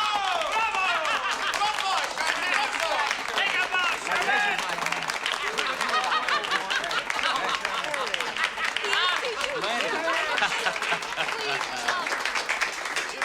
You sly fox. Now, don't you let them newspapers keep you down. You The understand? press, the bloody fruit flies. They that's all swarm, they they are. hover over the feces, you swipe them out of your face, and they're Yes, gone. but they always come back to the shit, don't they? I always thought you were such a dull person. Excuse me. Here, pardon. So brave. Sherman, congratulations. Has anybody talked to you about television? Because I think I could do something for you. I can't promise, I think. You know, of course, we have to play that racial thing, kind of make you more sympathetic. You know, Sympathetic, yeah. Look, I know I'm first on this thing. I'm out of the box a little quick, but I wanted to be there before the corpse was cold, you know? Cold, yes. 200 grand. Yes. I beg your pardon? Fuck my pardon. You're right. Listen, babe, I'll suck your dick for the rights to this thing. 250. We'll do a book, a miniseries, $500,000, go to jail. I guarantee you double. Hey, is that a great blowjob or what? I mean, come on. Excuse me. Hey, Sherman. Gee. Hi. Raleigh, hi. Hi. Sorry, I didn't mean to interrupt. Oh, no. Gene asked me to come No. by. Oh, Gene, yes. I haven't had a chance to talk He with just anyone wants you yet. to know anything we can do. Oh. Well, I should be back down to work in a day or two. So. Oh, that won't be necessary. I mean, that's what I came to. That's what I was sent to. I mean, you don't have to.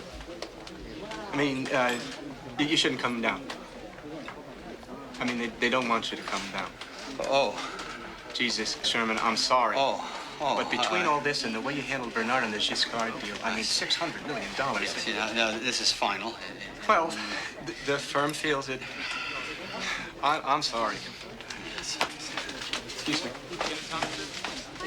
Right away, man. Hors d'oeuvres, sir? Hors d'oeuvres, man? Hear what he was saying.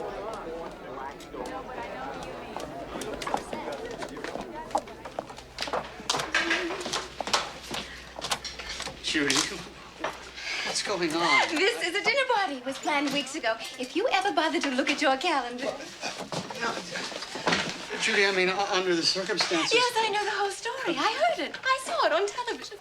On television. I'm sorry, Judy. I am truly. You believe betrayed me, us, Sherman. Me, Campbell, even yourself. On the other hand, I am going to chair the museum benefit thanks to you and your escapades. Well, can I say? Life goes on. I guess I'm just going to have to make the best of an absolutely appalling situation and carry Judy, on. please, can you forgive me? I suppose I can forgive anything, but not television. I'm leaving you, Sherman. After the party. Now, if you will excuse me, we have guests. Judy. No, Judy, please. I'm terribly sorry to bother you, Sherman. Is this a bad time, or...? Pollard. No, the more the merrier. I've been in touch with the co-op board. Well, most of them. And we want you to know you have our support. Oh, thank you, Pollard. You know, I wanted to die. But I was in that courtroom, and everybody was calling my name. Yes, of course, it's hard to believe. And then I thought, I have a gun. 12-gauge pump action. Sherman, we've known each other a long time. You know, we went to Buckley together. My father knew your father. I speak as a friend, but also as president of the board. I was wondering how I was going to get the barrels into my mouth. That's what I was thinking. And then I thought, oh, well, how am I going to pull the trigger? I read about this man who took off his shoe and he pulled the trigger at his toe. This can't be a comfortable situation for you. Is that a gun? Now, where would I do it? Oh, and who would find me? Yes, exactly. Have you considered changing residence until things quiet down? You want me to leave? Well, this is my home. I understand that. I have no safe place to go. People are threatening my life. I have to protect myself. There are people demonstrating in front of our building. Black people with basketballs. You're putting everyone at risk. It's not your fault. But that doesn't alter the facts. Paul, if you're so fucking scared, why don't you move out? Sherman, please. And you could start by moving out of my apartment right now. I came here in good faith. Now, out! Pollard, you're a ridiculous fat blowhard at Buckland. You're ridiculous fat blowhard now. I shall have to enforce a provision concerning unacceptable situations. Another word out of you, Pollard, and you'll have an unacceptable situation right up in your ass. Now, march! Good shot!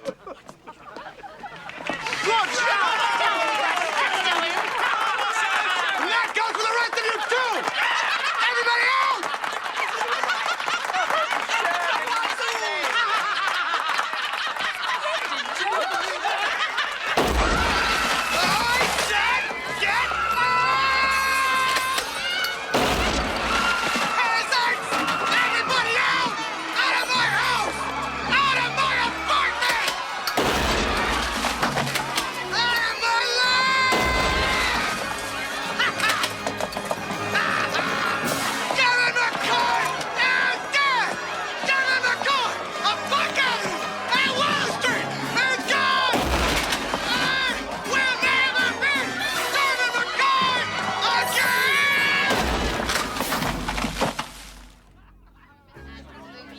Meanwhile, just a few blocks away, I was being praised and congratulated.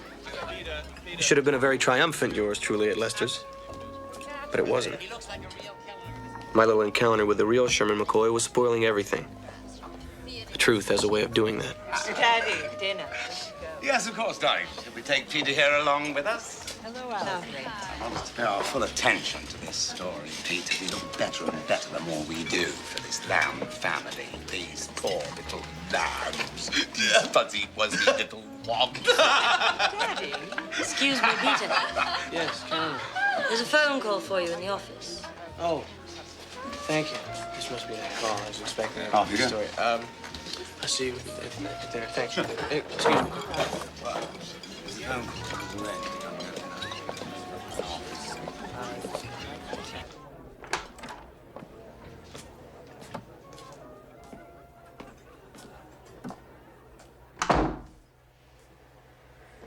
Where's the phone? I lied. I wanted to see you alone. I'm going to do you a favor. Does this mean I'll finally get into your panties? You don't deserve this, Peter. But I'm going to tell you something. Caroline, I'm with some people right outside. Relax, darling. Do you remember my pretty little Italian friend, the painter? Yes. Federico. No. Franco. Filippo. The shit. Caroline, you are very intoxicated. Well, Filippo has run off with a little slut that you should know about. Now, isn't this a little dangerous? At the very least, unsanitary? Shut up, Peter. You're not listening. Her name is Maria Ruskin. She was subletting my apartment. She was also subletting Filippo. And, as it turns out, she was also in the car with Sherman McCoy when he had his little mishap. You're joking? I never joke. She was in the bloody car. How do you know all this? The apartment was burnt. They had a wire in the intercom. They were trying to prove that I wasn't living there. Which I wasn't. Now I've lost the apartment and the boyfriend. But you don't know where they are. No. I am trusting you to find them. And when you do, will you give them this? Tell them it's from the little twat who turned them in. Well, I just want to thank you again for seeing me on such short notice, Mr. Ruskin. Peter Fallow. Fallow. Yeah, I don't think we've met. I'm a good friend of your wife. My wife. I'm glad she's not here. I mean, otherwise I couldn't have a drink. Jacques, a Courvoisier VSOP, put it in a sidecar. Where is Maria? Italy. Every time I turn around, she's in Italy. Well, you know, she's young. She needs young people. I'm not stupid. I know what goes on. Yeah, I'm going to want to talk to her at some point, too. Call the office. I'll give you the number. Voilà, Monsieur Ruskin. Thank you. I'm not supposed to drink, but I love a sidecar. Willie Nordoff introduced me to them. So you're on the City Light, huh? Yes. We're doing a profile piece called The New Tycoons, and naturally, you're one of the first people we thought of. Good. I like that. New tycoons. So what do you want to know? No. The best one happened a couple of weeks ago. One of my jackass pilots lands long, and the plane goes off the runway. I was there. I was on the plane. We were going to the Mecca, and the plane is full of Arabs with these animals. Goats, sheep, chickens. I mean, they don't go anywhere without their goddamn animals. We had to put plastic in the cabins. You know, they urinate, they defecate. Anyway, the plane goes off the runway and lands into that sand with a heavy jolt. The right wingtip digs into the sand and starts to spin around a complete circle, 360 degrees. I'm scared shitless, panic. I look in the cabin. In there, calm, quiet. They're picking up their luggage, they're picking up their animals, and they're looking out the window at a little fire that's just started on the wings. They're waiting for the doors to open like nothing happened. Then it dawns on me. They think it's normal. They think this is how you stop a plane. You stick the wing in the sand, and you let it spin around until it stops. They ain't never been on a plane before. What do they know? They think this is how you do it.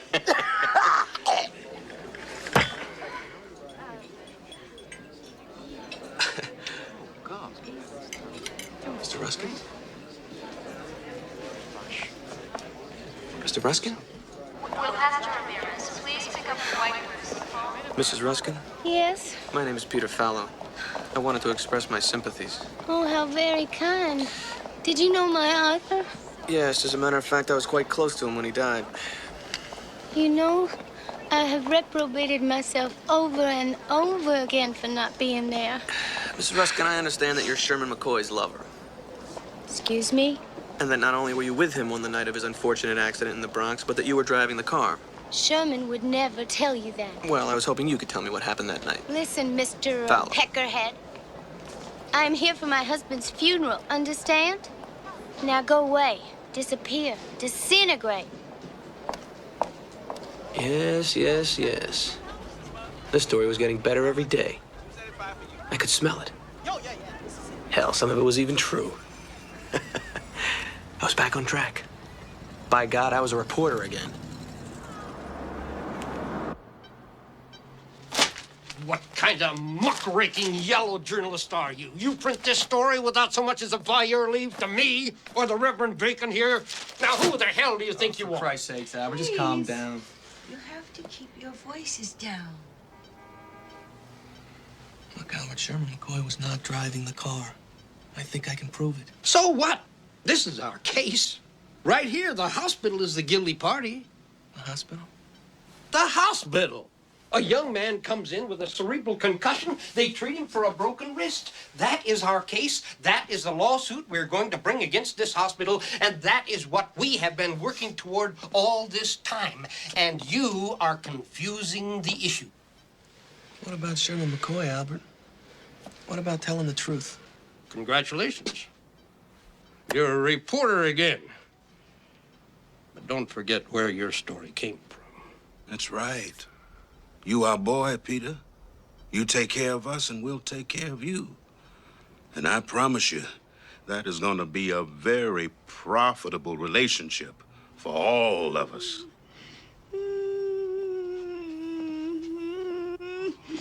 Annie.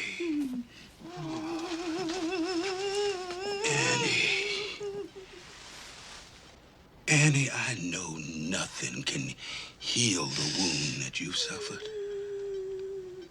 But $10 million in damages will certainly make your grief more comfortable. Well, I could use a few things. I feel that the presentation of my person should be carefully designed. I think I should have the right wardrobe. So if you could have Mr. Fox's limousine pick me up tomorrow morning, I could do some shopping. Certainly. I printed the story they wanted. Why not? If you're going to work in a whorehouse, there's only one thing to be. The best whore in the house. And anyway, I was beginning to see even greater possibilities in my situation. Now they're gonna sue the hospital, see? All they want is money. Huh? Can you imagine using a terrible tragedy like this for your own selfish motive? I know, it really is terrible. Shut up, you asshole. Yes, sir. What is happening to my campaign? The people versus Sherman McCoy. Where's my issue? Where's my cause? Where's my hope? Abe, I think we gotta talk to this Ruskin woman.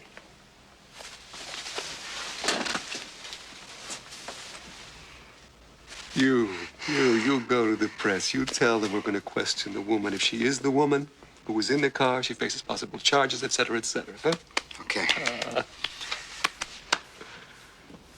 You, Mr. Wise Guy, know-it-all, shitface. You're the one got us into this. You're gonna get us out. You look at me when I talk to you. You go to this broad, you tell her she's in a whole lot of trouble. You lay it on. But. If she is willing to cooperate, if she will say what we want her to say, then we will grant her immunity. Yes, sir. Well, what are you waiting for? Go on, go.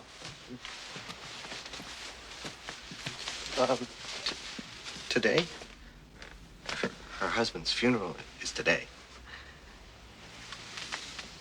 I don't care if today is her mother's bar mitzvah. You go to her now! Mr. Leach. Yeah. I understand you've been doing some creative wiring in the building here. What? You bugged Caroline Hefshank's apartment, right? In less than 3 minutes, I had what I was looking for. It was more than a story. I had the makings of a book here. A great book. A prize-winning effort. All I needed was a big finish. Have you got the tape? Do you have it upstairs? Yeah, I got it. Good. Why don't we go get... So I shipped off a little present to Sherman McCoy's lawyer, and I waited for the fireworks. I don't feel terrifically sexy at the moment. You know I'm a sucker for a soft dick. Maria, you are incorrigible. That is me. That's Marie. That is us. Where did you get this? Listen. Now, look. I suppose we could still go to the police. We could get ourselves a very talented lawyer. And put our heads right into the tiger's mouth? I'm the one who's driving the car, Sherman. Don't you think I'm the one who should make that decision? And I say no. I say no. The apartment was wired. It was bugged all that time? Yeah. Why? Who in the world would... Well, who knows? Whoever sent me this tape is either a big fan of yours or a not-so-big fan of Maria Ruskin's. Do we have this as evidence? No, this is an illegal tape. Totally illegal. The guy who did this could go to jail for this. Now, if this were your tape, it would be legal, but it's not. What do you mean if it were my tape? Well, if you were wired and you recorded your own conversation, then it would be okay. But there is no way that this tape can be used as evidence in a court of law. Then what good is it then? It gave me an idea. What kind of idea? An idea about what to wear when you go to this funeral. What funeral?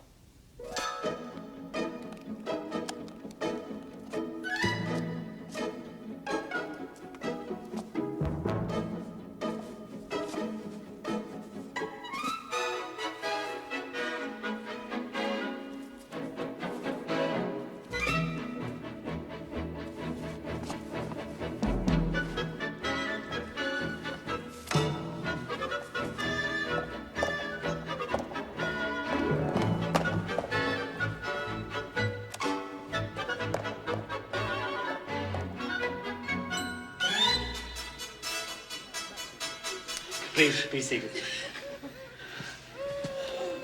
And now, in accordance with the wishes of Mr. Ruskin, just 1 second. Manny Lerman will play a medley of Arthur's favorite songs.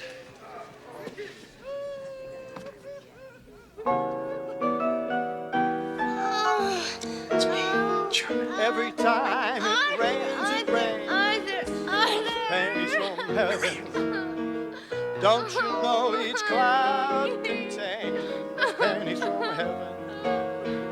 You'll find your fortunes falling all over town. Be sure that your umbrella is Sherman! I'm so sorry. What are you doing here? I had to talk to you. Sherman, seems like you've been doing all your talking to the newspapers these days. Believe me, Maria, I had nothing to do with it. We didn't want your name brought up any more than you did. I see. Maria, you have to help me.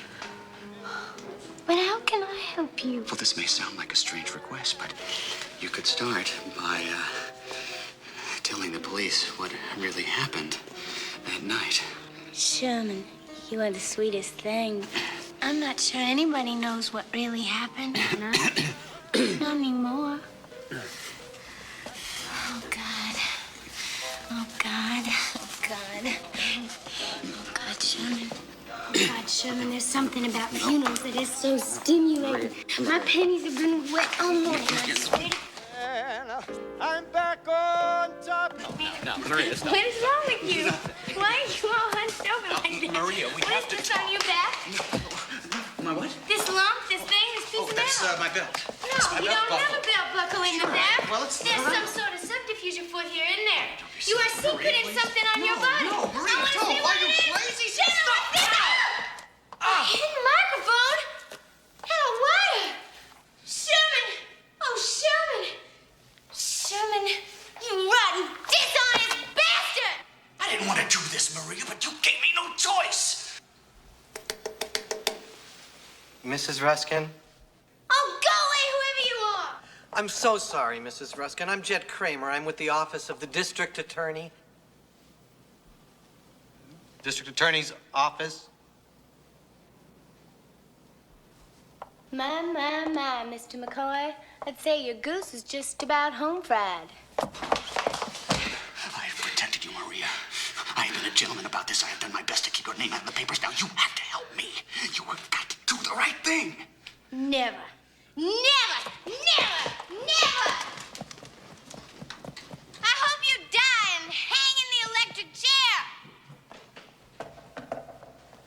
Ruskin, I apologize for the intrusion, but...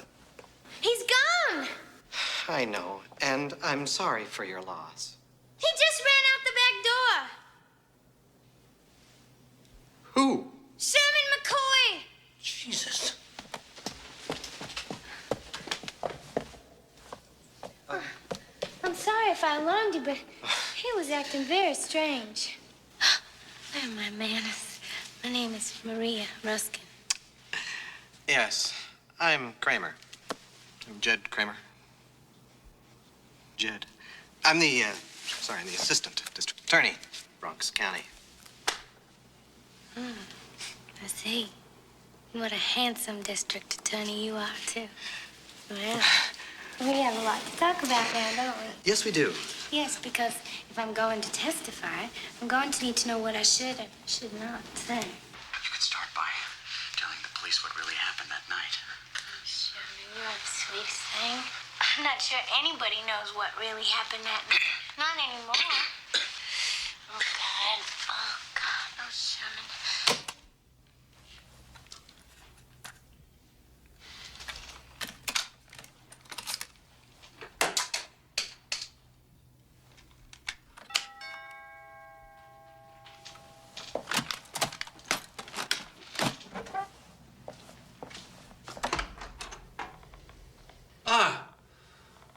They weren't sure downstairs whether or not you were here. Well, I usually come up the back way now. I see. May I? Yes, sure, yes.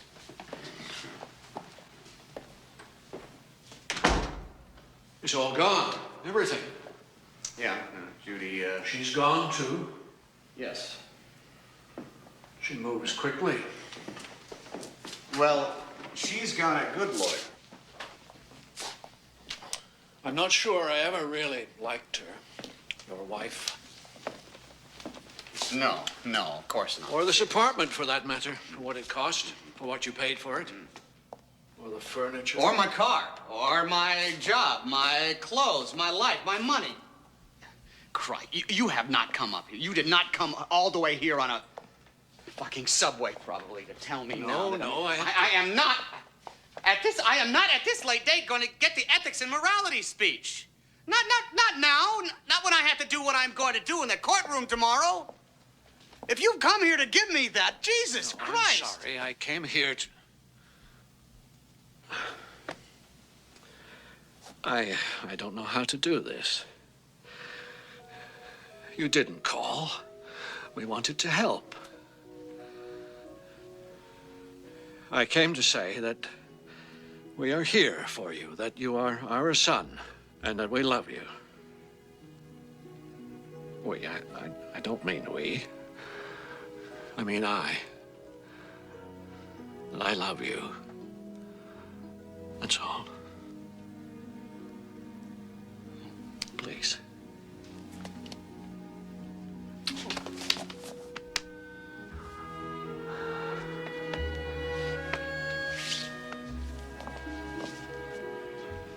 Well, have you thought about what you want to do? Well, there's only one thing I can do. I want to see the truth come out and burn every one of them, and there's only one way to do that. What is that? Lie.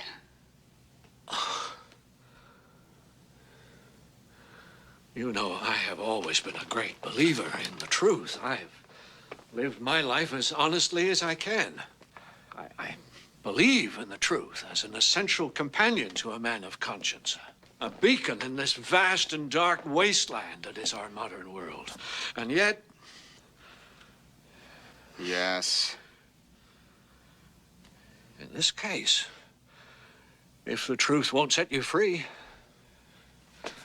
then lie.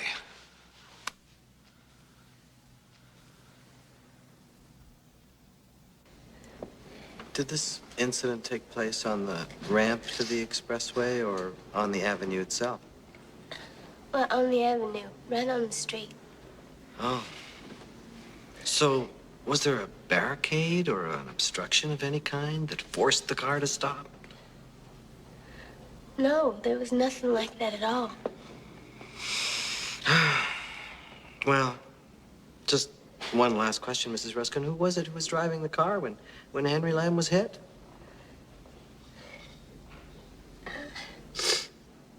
Well, Sherman never let anyone drive his car. Oh. So, Sherman McCoy was driving the car. Yes.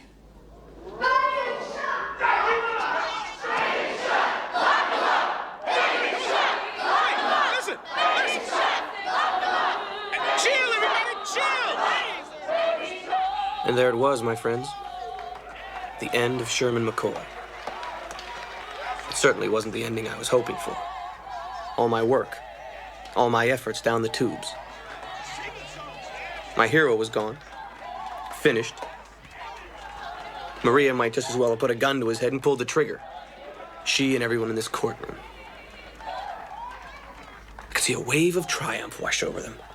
I could feel them rising like the tide as Sherman sank before them. The master of the universe was going down for the third time.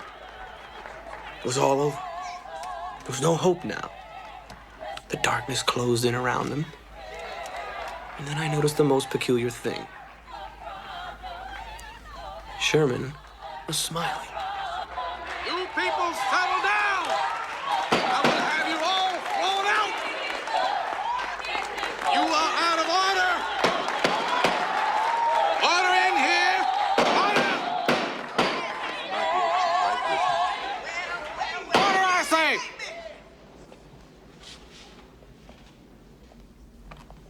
Go on, Mrs. Ruskin. And I wanted to report the incident, but he wouldn't let me. He said that he was driving and that it was his decision to make. And did that surprise you? Well, I was shocked. There are certain qualities of virtue that I admire in a human being, virtues that I hope I possess myself. Sherman, we have time for a quickie. What do you say?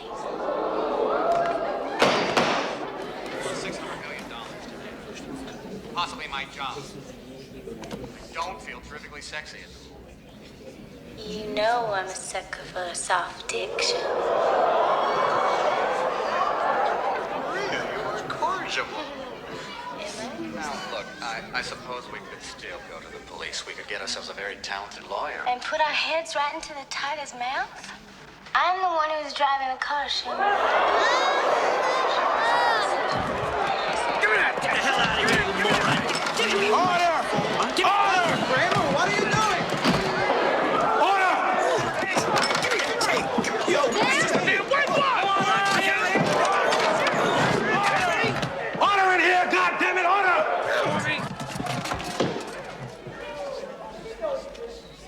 Approach the bench. Now, gentlemen.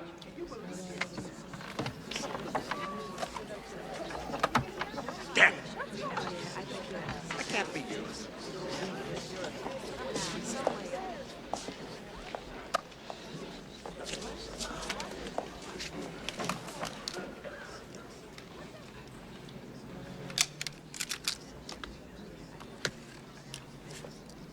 Whose tape is this? Tape is mine. If Your Honor, please. Mr. Palma, shut up. Mr. McCoy, I remind you that you are still under oath. Now, did you record this conversation? Oh, yes, sir, I did. I recorded this conversation on this tape, my tape. This is my tape of my conversation. I recorded it.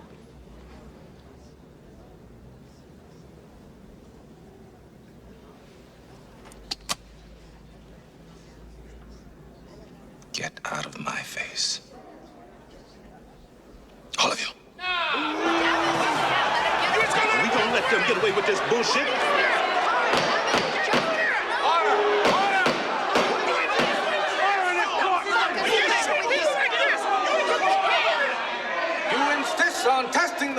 this court. Now shut up and sit down.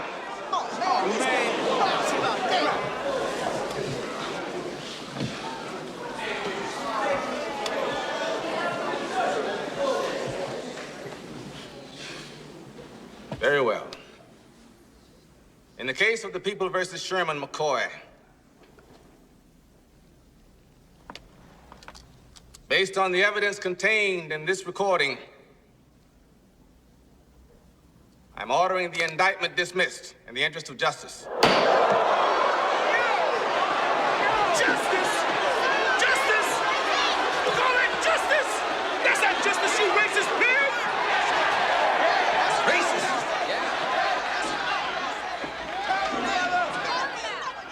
You dare call me racist?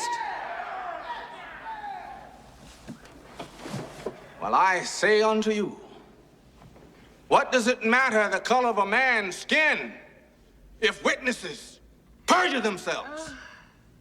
If a prosecutor enlists the perjurers? When a district attorney throws a man to the mob for political gain? And men of the cloth,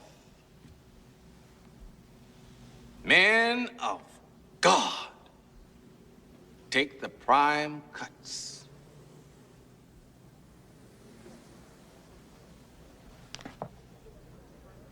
Is that justice?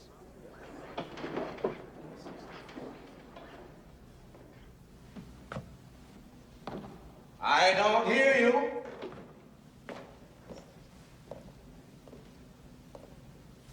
I'll tell you what justice is. Justice is the law. And the law is man's feeble attempt to set down the principles of decency. Decency. And decency is not a deal. It isn't an angle or a contract or a hustle. Decency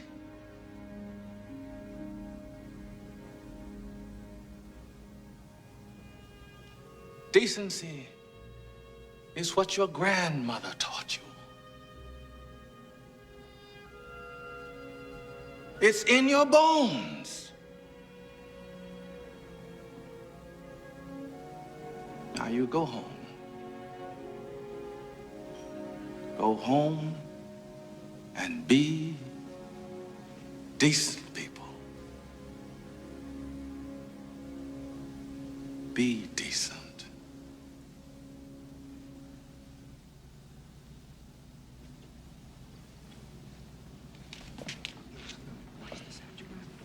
Mr. McCoy, you're free to go.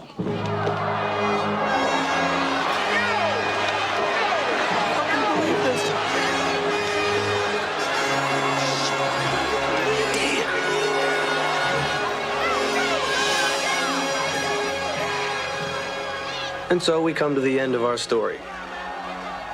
That was the last I saw of Sherman McCoy. The last anyone saw of him. He was gone. In a blaze of glory. A hero for our times. Or as close to a hero as we're likely to get these days.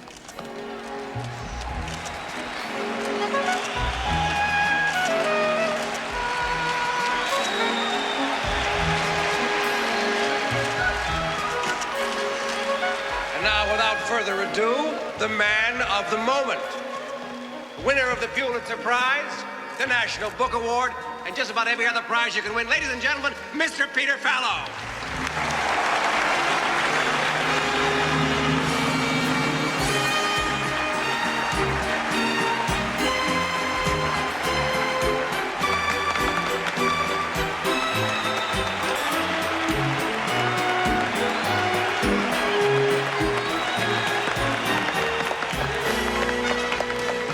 You see, Sherman, who started with so much, lost everything. But he gained his soul. Whereas I, you see, who started with so little, gained everything. But what does it profit a man if he gains the whole world and loses? Ah, well, there are compensations.